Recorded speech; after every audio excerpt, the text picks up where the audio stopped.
কেমন আছেন সবাই? আশা করি ভালো আছেন। তো সকাল সকাল আজকে আলুর পরোটা বানাবো।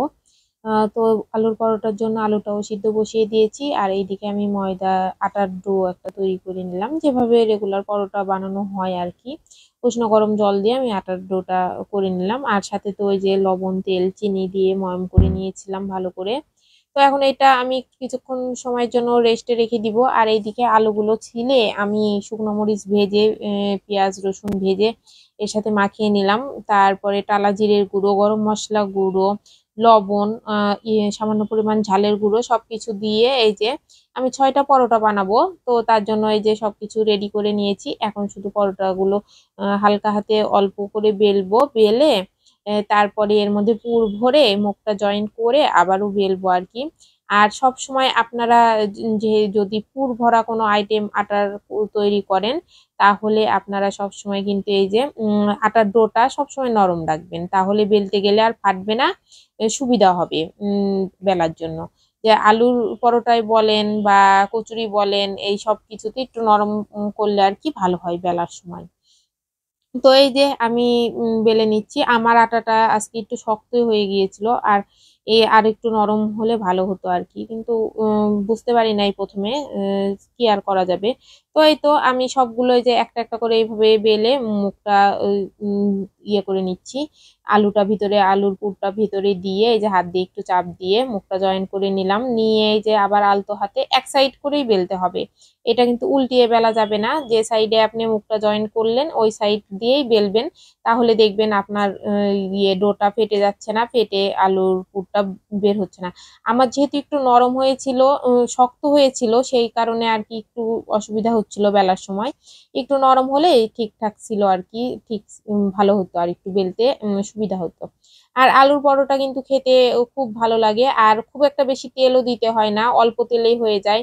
যেহেতু ওই যে ভিতরে আলুর পুরটা থাকে, পেঁয়াজটা ভাজা হয় আলু তেল দিয়ে, আবার পরোটার ডোটাও আটার ডোটাও তৈরি করা হয় আহ, উম, তেল দিয়ে ময়াম করে নিয়ে, এই কারণে আর কি অল্প তেলে হয়।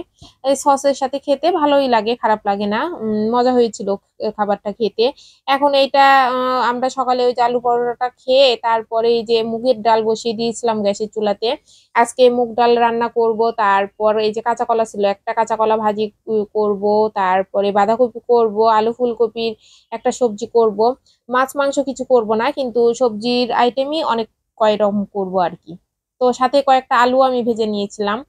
তো যাই হোক, এই যে আলু ভাজা আর কাঁচা কলা ভাজিটা হয়ে গেল, এখন বাঁধাকপিটা করব। এই যে আমার কাছে এই রকম ছোট আলু দিয়ে বাঁধাকপি রান্না করলে খুব ভালো লাগে আর কি।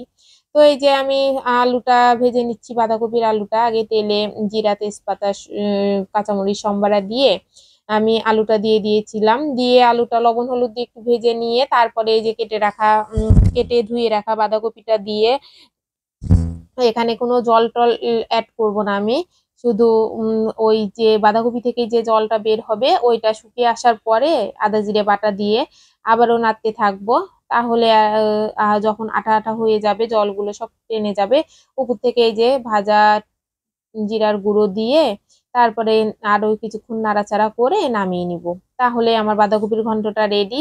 বাঁধাকপির ঘন্টটা হয়ে গেলে আমি তারপরে এই যে মুগ ডালটা সিদ্ধ করে রেখেছি, ওই মুগ ডালটা আবার একটু গরম করে নিয়ে তারপরে সম্বারে দিব। ওইদিকে আমি কড়াইটা পরিষ্কার করে নিব, আর ওই যে আলু ফুলকপিটা বানানো হয়েছিল না, সেইটাও এর ফাঁকে ফাঁকে আমি বানিয়ে নিয়েছি, যেহেতু একা মানুষ একা হাতে সবকিছু করতে হয়।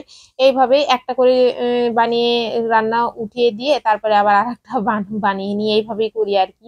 তো এই যে আমি এখন মুগ ডালটা সম্বারা দিয়ে নিলাম, শুকনো মরিচ তেজপাতা আর জিরা সম্বারা দিয়ে আমি ডালটা দিয়ে দিয়েছিলাম, দিয়ে নামানোর আগে সামান্য পরিমাণ একটু চিনি দিয়েছিলাম, যেহেতু নিরামিষ নিরামিষ সবজিতে আমি আমার কাছে একটু স্বাদের জন্য মনে হয় মিষ্টি চিনি একটু দিলেই ভালো হয় আর কি। এখন এই যে ফুলকপিটাও ভেজে নিচ্ছি, একবারে ফোড়ন দিয়ে তুলে দিয়েছি, এতটা টাইম নেই আর ভালো লাগছে না, অনেকগুলো রান্না হয়ে গেছে আজকে। তো একসাথে একটু বেশি পরিমাণে তেল দিয়ে জিরা তেজপাতা শুকনো মরিচ সম্বারা দিয়ে আলু আর ফুলকপিটা দিয়ে খুব ভালো করে ভেজে নিয়ে আদা জিরে বাটা ঝালের গুঁড়ো সবকিছু দিয়ে এই যে আমার দুপুরের রান্না রেডি। সবকিছু রান্না হয়ে গেছে। সবাই ভালো থাকবেন।